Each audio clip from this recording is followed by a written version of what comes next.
year is 1985 and the HIV/AIDS crisis is at its peak. ACON, or the AIDS Council of New South Wales, is founded with the laudable goal of assisting the LGBT community with education and prevention information about the disease. They did this via advertising and advocacy, most of which is far too spicy to be shown on YouTube, and to their credit, they've been very successful in this important campaign. If we fast forward to the modern era, aka 2010, and ACON has morphed into a multifaceted LGBTIQ+ political advocacy group, funded in large part by the New South Wales taxpayer and taxpayers Australia-wide. According to ACON's 2021-2022 financial report, they received $12,940,360 from the New South Wales state government, $721,953 from local health districts, and $2,394,998 from other grants, which I was unable to source more information on.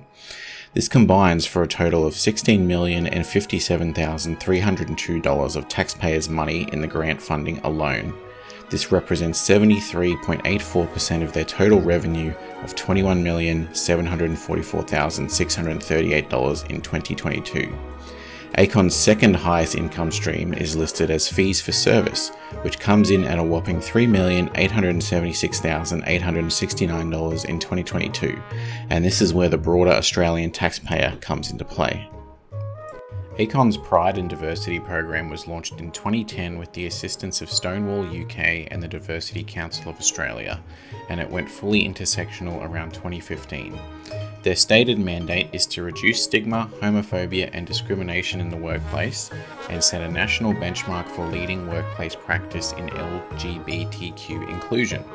This is currently being realised via the National Employer Support Program, Pride and Diversity, and the Australian Workplace Equality Index, AWEI, Australia's national benchmarking instrument for all aspects of LGBTQ workplace inclusion.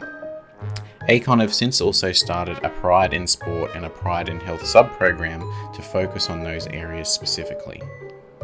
The Pride and Diversity program lists 31 federal government organisations, 2 of which are principal partners, 36 state government members, 3 of which are principal partners, and 5 local government members.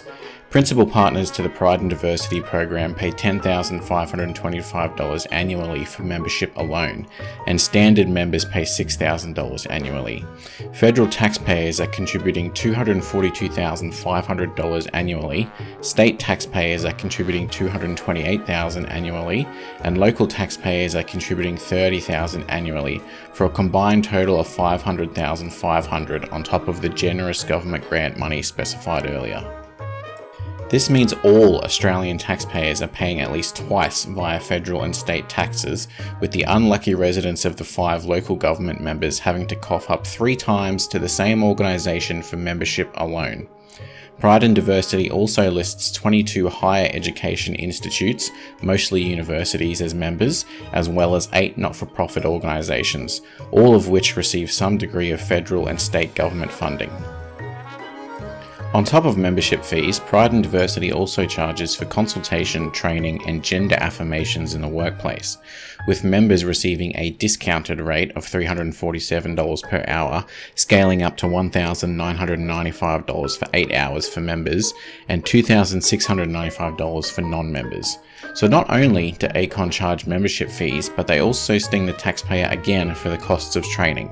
Training which is encouraged and recommended by ACON themselves to organisations participating in their Australian Workplace Equality Index, or AWEI for short, but there'll be more on that in another video.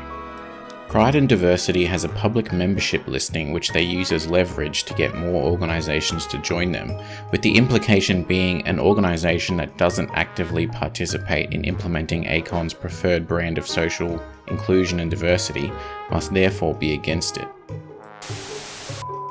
We want to continue to be a market leader and employer of choice.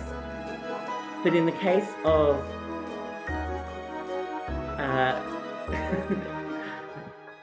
in the case of LGBTQ inclusion, we have been derelict in being proactive and putting policy in place to support our staff.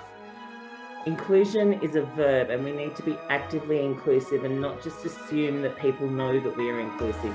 We need to make sure all our staff and consumers know that we're inclusive across all of the different areas.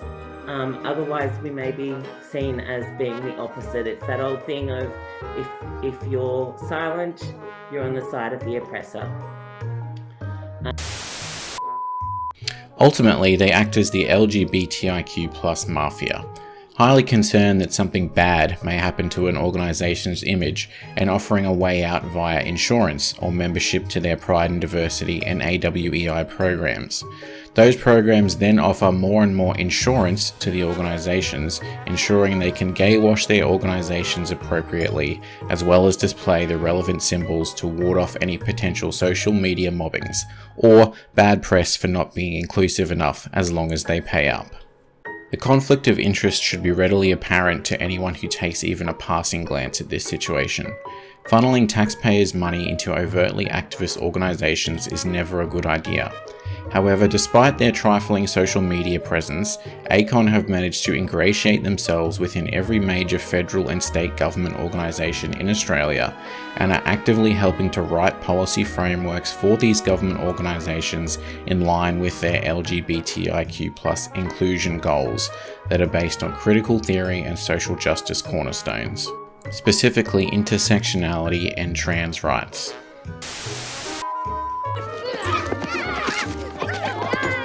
The war effort needs your effort, at work, at home, in your community.